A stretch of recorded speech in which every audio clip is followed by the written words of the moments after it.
आज हम आचार्य प्रशांत जी की किताब विद्यार्थी जीवन, पढ़ाई और मौज के अध्याय 13 पर एक बहुत ही विस्तृत चर्चा कर रहे हैं। हाँ, चाहो खूब चाहो सिर्फ उसे जो चाहने लायक है, ये सीधा हमारी महत्वाकांक्षा यानी एम्बिशन की जड़ पर वार करता है। एग्जैक्टली। आज का हमारा ये पूरा विश्लेषण इसी बात पर केंद्रित है कि असली तरक्की क्या है और अद्वैत वेदांत का वो भारी भरकम शब्द मिथ्या हमारे रोजमर्रा के जीवन में, हमारे ऑफिस में, हमारे रिश्तों में कैसे काम करता है। तो शुरुआत यहीं से करते हैं। सोचिए, हम जिस ड्रीम जॉब, बड़े घर या अगली प्रमोशन के लिए अपनी नींद, अपनी शांति और अपना हर एक वीकेंड कुर्बान कर रहे हैं, क्या हो अगर वो सब महज एक 5 साल के बच्चे की ज्यादा बड़े गोलगप्पे खाने की जिद से ज्यादा कुछ ना हो? ये सुनने में थोड़ा अजीब या शायद चुभने वाला लग सकता है। बिल्कुल, लेकिन आज की हमारी इस गहरी चर्चा का उद्देश्य ही यही है। हम उन धारणाओं को चुनौती देना चाहते हैं जिन्हें हम जीवन का अंतिम सत्य मान बैठे हैं। हम सब एक अंधी दौड़ का हिस्सा हैं, है ना? तो आज हम रुककर ये समझने की कोशिश करेंगे कि क्या हमारी तरक्की की परिभाषा ही हमें गलत दिशा में तो नहीं धकेल रही। और सच कहूं तो ये अंधी दौड़ सिर्फ बाहरी दुनिया तक सीमित नहीं है, ये हमारे भीतर भी एक बहुत बड़ा वैचारिक संघर्ष पैदा करती है। बचपन से ही हमारे दिमाग में एक बात बहुत गहराई तक डाल दी जाती है कि अगर जीवन में कुछ बड़ा करना है तो अंदर एक आग होनी चाहिए। मतलब दूसरों से आगे निकलने की होड़, एक तरह की प्रतियोगिता, यहाँ तक कि थोड़ी बहुत ईर्ष्या भी जरूरी बताई जाती है। हाँ, अक्सर कहा जाता है कि यही चीजें तो हमें मोटिवेट करती हैं। सही बात है।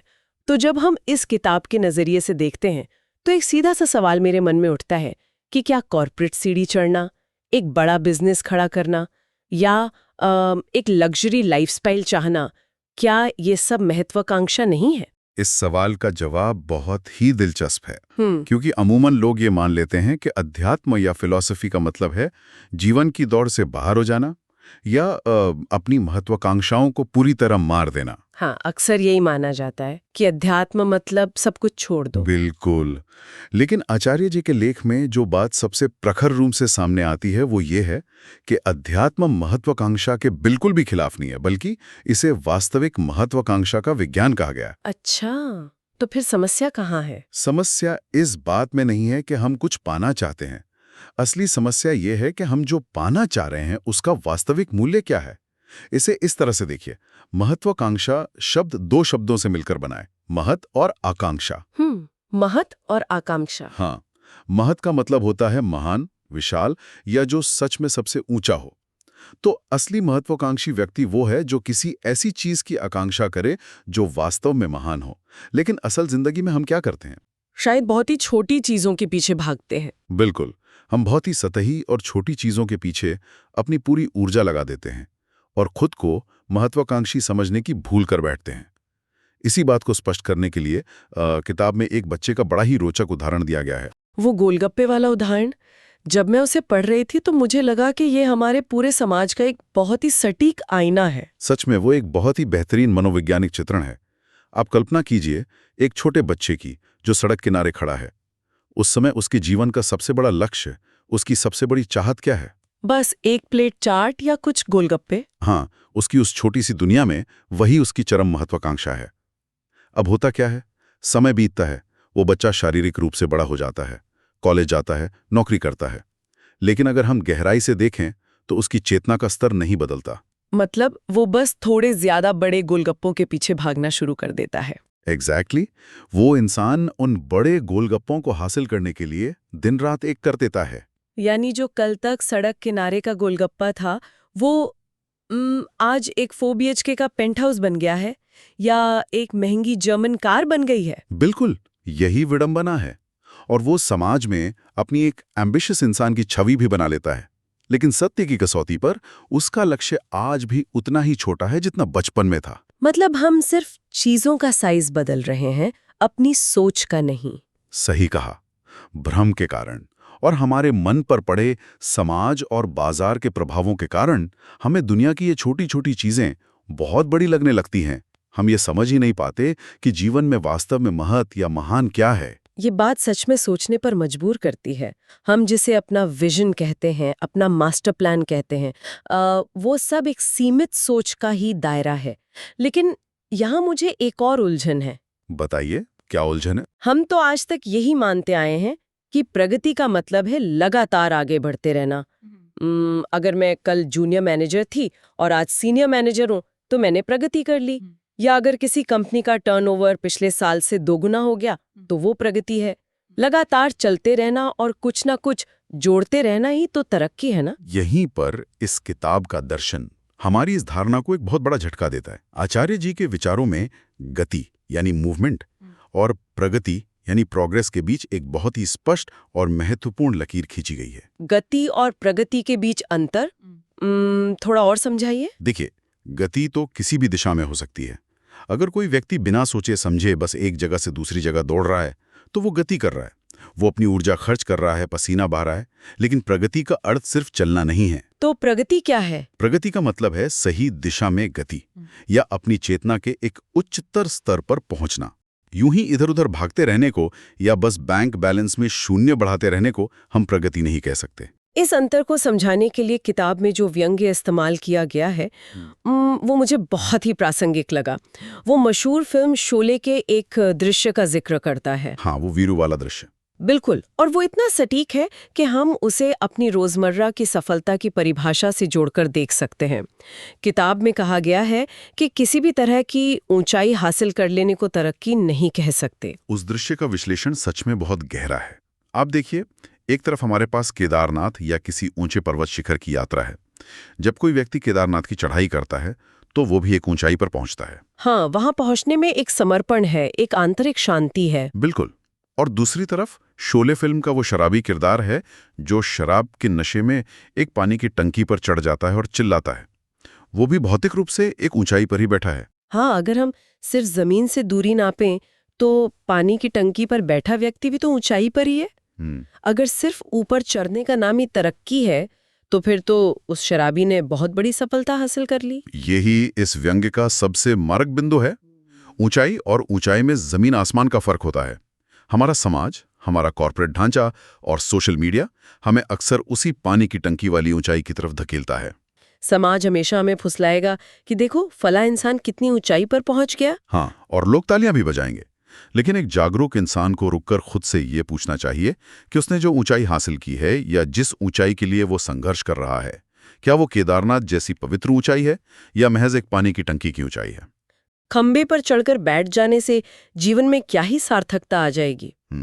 ये सच में एक ऐसा पैमाना है जिसे हमें अपने हर बड़े फैसले से पहले खुद पर लागू करना चाहिए। इसी से जुड़ा एक और बहुत ही सशक्त उदाहरण उस लेख में है। आप उस शराबी व्यक्ति वाले उदाहरण की बात कर रही हैं जो दौड़ लगाता है। हाँ, जो हमारी इस हसल कल्चर या हमेशा बिजी रहने की बीमारी पर सीधी चोट करता है। वो उदाहरण इस पूरी अंधी दौड़ को बहुत ही निर्ममता से उजागर करता है। मान लीजिए एक व्यक्ति ने बहुत अधिक शराब पी ली है, उसका खुद पर कोई नियंत्रण नहीं है और वो नशे की हालत में दौड़ना शुरू कर देता है। और वो पूरी ताकत लगाकर 3-4 मील दौड़ जाता है। बिल्कुल। क्या हम इसे प्रगति कहेंगे? उसने बहुत दूरी तय की, उसने बहुत मेहनत की, लेकिन उसे खुद नहीं पता कि वो कहाँ जा रहा है। और सबसे भयानक विडंबना ये है कि वो जिधर दौड़ रहा था वहां एक गहरी खाई थी और अंततः वो उस खाई में जाकर गिर जाता है। और मुझे जो बात इस उदाहरण में सबसे ज्यादा डरावनी लगी वो ये है कि उस खाई में गिरने के बाद, लहूलुहान होने के बाद भी नशे के कारण वो इंसान कहता है, वाह मजा आ गया, मैंने बहुत बड़ा मुकाम हासिल कर लिया। और सिर्फ इतना ही नहीं, वो दूसरों को भी प्रेरित करता है कि आओ, मैंने जिंदगी में बहुत कुछ अचीव कर लिया है, तुम भी इस रास्ते पर आओ। अगर हम इसे आज के संदर्भ में देखें तो ये उन लोगों की तरह हैं जो बर्नआउट का शिकार हैं, जिनका पारिवारिक जीवन तबाह हो चुका है, लेकिन वो लिंक्डइन पर अपनी सफलता की कहानियां लिखकर दूसरों को भी उसी दौड़ में शामिल होने के लिए कह रहे हैं। और उससे भी बड़ी विडंबना ये है कि समाज रूपी भीड़ उसका साथ भी देती है। आचार्य जी स्पष्ट करते हैं कि उस खाई में पहले से ही सैकड़ों हजारों लोग नशे की हालत में पड़े हुए हैं। वे सब उस नए व्यक्ति के गिरने पर तालियां बजाते हैं। हाँ, वे उसे वाहवाही देते हैं। अधिकांश लोग उसी खाई में, उसी भ्रम में जी रहे हैं, और हम भी उनकी वाहवाही सुनकर बिना सोचे समझे उसी दिशा में दौड़ पड़ते हैं। इसीलिए ये बहुत जरूरी है कि अपना समय निवेश करने से पहले हम ये जांच लें कि क्या हम सच में प्रगति कर रहे हैं या महज खाई की तरफ दौड़ रहे हैं। बिल्कुल सही। तो जब हमारी महत्वाकांक्षा की समझ बड़े गोलगप्पों तक सीमित है, हमारी तरक्की की समझ पानी की टंकी पर चढ़ने जैसी है और हमारी दौड़ खाई की तरफ है, तो इसका सीधा सा अर्थ ये निकलता है कि हम एक बहुत बड़े मानसिक धोखे में जी रहे हैं। और ये चीज हमें इस गहरी चर्चा के सबसे चुनौतीपूर्ण और दार्शनिक हिस्से की ओर ले जाती है, मिथ्या की अवधारणा। हाँ, जब हम ये स्वीकार कर लेते हैं कि हमारी दिशा और हमारी समझ दोनों गलत हो सकती हैं, तो अगला स्वाभाविक प्रश्न यही उठता है कि हम इस गलत दिशा को इतना सही क्यों मान बैठे हैं। यहीं पर भारतीय दर्शन शास्त्र और आदि शंकराचार्य का वो प्रसिद्ध कथन आता है, जिसे अक्सर कोट किया जाता है, जगत मिथ्या है और ब्रह्म सत्य है। यहाँ मैं थोड़ा रुककर एक ऐसा सवाल पूछना चाहूंगी जो शायद हर उस इंसान के मन में आता है जो इस दर्शन को पहली बार सुनता है। जी। अगर सब कुछ मिथ्या है, यानी सब कुछ एक इल्यूजन या भ्रम है, तो फिर हम सुबह उठ के ऑफिस क्यों जाएं? हम जीवन में कुछ भी क्यों करें? अगर सब कुछ मिथ्या ही है तो महाभारत के युद्ध में दुर्योधन जीते या युधिष्ठिर, इससे ब्रह्मांड को क्या फर्क पड़ता है? ये वेदांत के दर्शन को लेकर समाज में फैली सबसे बड़ी और सबसे आम गलतफहमियों में से एक है। मिथ्या का मतलब ये कतई नहीं है कि जो हमें दिख रहा है वो है ही नहीं या वो गायब है। मतलब चीजें और परिस्थितियां भौतिक रूप से मौजूद तो है। बिल्कुल। अगर सब कुछ शून्यता है या कुछ अस्तित्व में ही नहीं है, तो फिर उस पर चर्चा करना भी बेमानी होगा।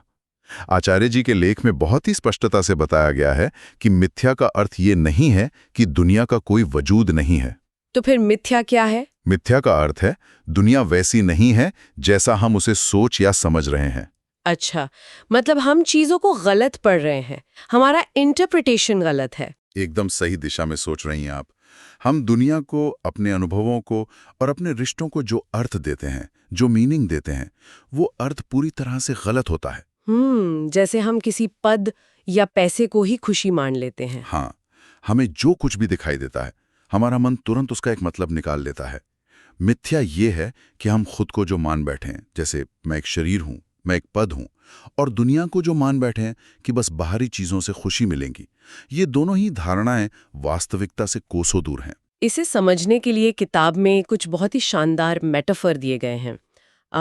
जैसे वो आग और धुएं वाला उदाहरण। हाँ, गीता के हवाले से समझाया गया है कि जैसे धुआं आग को पूरी तरह से ढक लेता है, वैसे ही जो अंतिम सत्य है वो हमारे मोह, काम, क्रोध और अज्ञान के नीचे ढक जाता है। हमें आग नहीं दिखाई देती, हमें सिर्फ धुआं दिखाई देता है। बिल्कुल।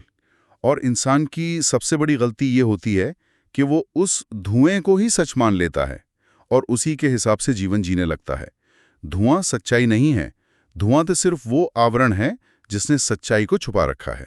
और एक और उदाहरण जो उपनिषदों से आता है, सोने वाला उदाहरण, वो तो सीधे आज के इस दिखावे वाले युग पर प्रहार करता है। हाँ, उसमें बताया गया है कि सच का जो चेहरा है वो सोने के एक आवरण या सुनहरे ढक्कन से ढका हुआ है।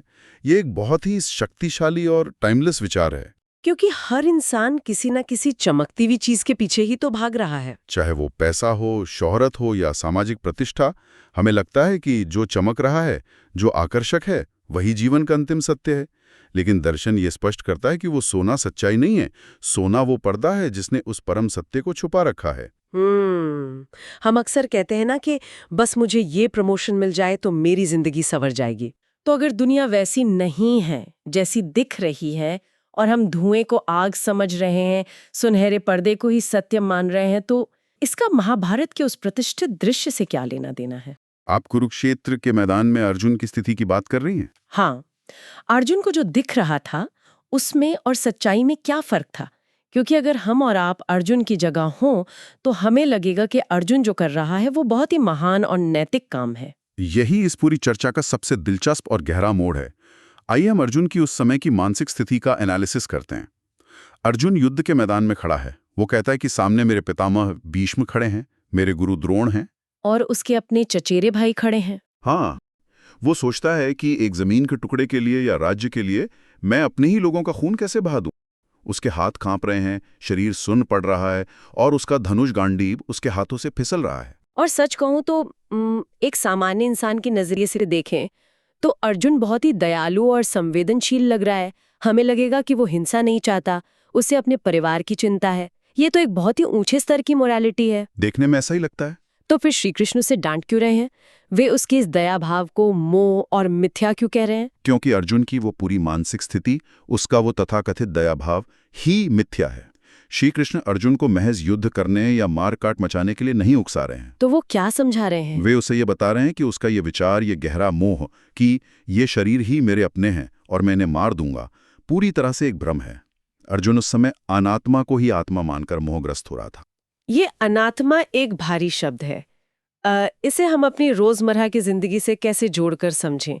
अनात्मा क्या है? अगर इसे बहुत ही सरल भाषा में समझें तो अनात्मा का मतलब है वो सब कुछ जो मैं नहीं हूं, लेकिन जिसे मैंने गलती से मैं मान लिया है। जैसे कि हमारा शरीर? हाँ, हमारा भौतिक शरीर, हमारी भावना है, हमारा समाज में जो पद है, हमारे रिश्ते, ये सब अनात्मा की श्रेणी में आते हैं, क्योंकि ये निरंतर बदलते रहते हैं, ये शाश्वत नहीं है। अच्छा, तो अर्जुन की समस्या ये थी कि वो खुद को सिर्फ एक शरीर मान रहा था। बिल्कुल, वो खुद को सिर्फ कुंती पुत्र मान रहा था और सामने खड़े लोगों को भी सिर्फ शरीर मान रहा था। वो उस शाश्वत तत्व को भूल गया था। इसे अगर आज के कॉरपोरेट जगत से जोड़कर देखें तो ये कुछ ऐसा है जैसे किसी कंपनी का फाउंडर अपने किसी पुराने दोस्त को नौकरी से नहीं निकाल पा रहा है, भले ही वो दोस्त कंपनी के कल्चर को बर्बाद कर रहा हो। ये बहुत ही शानदार तुलना है ना?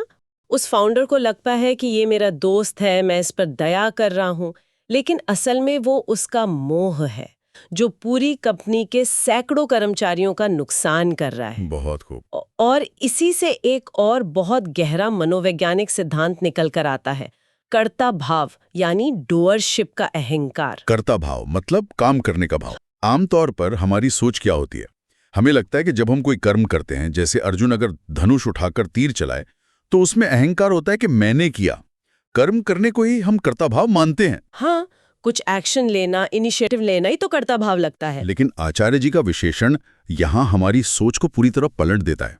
अर्जुन का यह संकल्प लेना कि मैं युद्ध नहीं करूंगा, ये उसका सबसे बड़ा कर्ता भाव था। अरे, नहीं करना भी कर्ता भाव है? बिल्कुल, ये उसका सबसे सूक्ष्म और खतरनाक अहंकार था। वो सोच रहा था कि जीवन और मृत्यु उसके हाथ में है। श्री कृष्ण उसे यही समझाते हैं कि आत्मा कभी मर नहीं सकती और झूठ का कभी कोई वास्तविक अस्तित्व था ही नहीं। तो मतलब अर्जुन का मैं युद्ध नहीं करूंगा का ये दृढ़ निश्चय ही सबसे बड़ा मिथ्या था। एकदम सही, क्योंकि वो निर्णय उसके अहंकार से उपजा था। ये सच में नजरिए को पूरी तरह बदलने वाली बात है। मतलब अर्जुन का वो नैतिक निर्णय भी दरअसल उसके मन के प्रदूषित संस्कारों, उसकी अटैचमेंट और उसकी सीमित सोच का ही नतीजा था। बिल्कुल, हम अपने मन में परिस्थितियों को लेकर जो विकल्प खड़े करते हैं, जो ऑप्शंस बनाते हैं, वही मिथ्या है।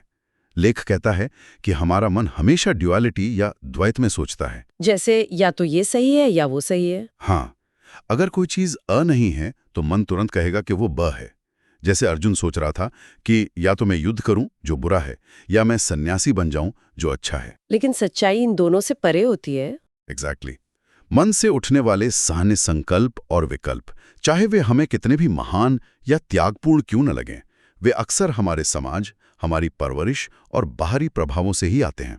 अगर मेरे सारे विचार, मेरे सारे निर्णय, यहाँ तक कि मेरी नैतिकता भी बाहरी प्रभावों से दूषित है, तो फिर सही कर्म क्या है? अगर मेरे फैसले मेरे हैं ही नहीं, तो फिर तो ऐसा लगता है जैसे मैं कोई रोबोट हूँ। सही फैसला आता कहाँ से है और कर्ता भाव से कैसे बचे? यहीं पर दर्शन शास्त्र का शिखर आता है, कृष्णत्व की अवस्था और मौन। मौन। हाँ, जब हमारे मन के ये सारे छिलके, ये सारी कंडीशनिंग उतरने लगती हैं, जब हम अपनी धारणाओं को चुनौती देना शुरू करते हैं, तब एक अवस्था आती है जहां मन शांत हो जाता है। किताब के शब्दों में, जब तुम मौन हो जाओ तब सत्य है। लेकिन आज के इस शोर शराबे वाले दौर में, जहां हर मिनट फोन पर नोटिफिकेशन आते हैं, ईमेल्स का जवाब देना है, मन को मौन कैसे करें? क्या मौन का मतलब सबको छोड़कर पहाड़ों पर चले जाना है? नहीं नहीं, मौन का अर्थ बाहरी चुप्पी या काम छोड़ देना नहीं है। मौन का अर्थ है मन के भीतर चल रहे उस द्वंद्व और शोर का शांत हो जाना जो हमेशा हमें किसी न किसी नतीजे की चिंता में उलझाए रखता है। मतलब रिजल्ट की चिंता छोड़ना। हाँ, मौन का मतलब है उस व्यर्थ की चिंता से मुक्ति कि मेरे इस काम का क्या फल मिलेगा। जब मन चुप हो जाता है तब आपकी कोई सहभागिता या कर्तव्यभाव नहीं रहता। आप बस अस्तित्व के हाथों में एक माध्यम बन जाते हैं, एक इंस्ट्रूमेंट की तरह। बिल्कुल। तब जो कर्म आपके माध्यम से अपने आप होता है वही सत्य है, वही कृष्णत्व है। ये एक बहुत ही मुक्ति देने वाला विचार है। मतलब सही कर्म वो नहीं है जो हम बहुत सोच समझकर अपने अहंकार और कैलकुलेशन से तय करते हैं, सही कहा। बल्कि सही कर्म वो है जो तब सहज रूप से घटित होता है जब हम अपने झूठे आवरणों और भय को हटा देते हैं। यही कारण है कि जब अर्जुन का मोह भंग हो जाता है, जब उसके मन का शोर शांत हो जाता है, तो उसे युद्ध करने का निर्णय अपने अहंकार से नहीं लेना पड़ता। युद्ध उसके माध्यम से एक स्वाभाविक कर्तव्य के रूप में अपने आप होता है, क्योंकि उस परिस्थिति की वही मांग थी, वही उस क्षण का सत्य था। बहुत ही गहरी बात है ये। तो चलिए इस बेहद गहरी और विचारोत्तेजक चर्चा को समेटने की कोशिश करते हैं। आज हमने बहुत सी परतों को उधेड़ा है। बिल्कुल। सबसे पहले हमने ये समझा कि असली महत्वाकांक्षा का मतलब बड़े गोलगप्पों के पीछे भागना नहीं है, बल्कि महत या किसी महान मूल्य की आकांक्षा करना है। और उसके बाद हमने देखा कि सिर्फ गति और ऊंचाई को प्रगति नहीं मान लेना चाहिए। अंधी दौड़ में खाई की तरफ भागना तरक्की नहीं है, और महज किसी ऊंचे ओहदे पर यानी पानी की टंकी पर बैठ जाना केदारनाथ पहुंचने जैसी सार्थकता नहीं दे सकता। इसके साथ ही हमने मिथ्या के उस गहरे अर्थ को जाना कि दुनिया का गायब होना मिथ्या नहीं है, बल्कि हमारी दृष्टि का धुंधलापन, हमारा गलत अर्थ निकालना मिथ्या है। हम धुएं को आग और सोने के आवरण को सच्चाई मान बैठते हैं। और अंत में अर्जुन के उदाहरण से हमने ये सीखा कि हमारे मैं कर रहा हूं वाले संकल्प अक्सर हमारे प्रदूषित संस्कारों का नतीजा होते हैं। जब वो शोर शांत होता है तब मौन में सत्य प्रकट होता है। तो जो भी लोग इस चर्चा में हमारे साथ जुड़े हैं, हम सब के लिए ये एक बहुत ही स्पष्ट संदेश है। अगली बार जब भी कोई नया लक्ष्य हमें आकर्षित करे, जब समाज की तालियां हमें किसी अंधी दौड़ में शामिल होने के लिए उकसाएं, तो हमें एक पल के लिए रुकना चाहिए और खुद से बस एक सवाल पूछना चाहिए। हाँ, क्या ये केदारनाथ की ऊंचाई है या महज एक पानी की टंकी?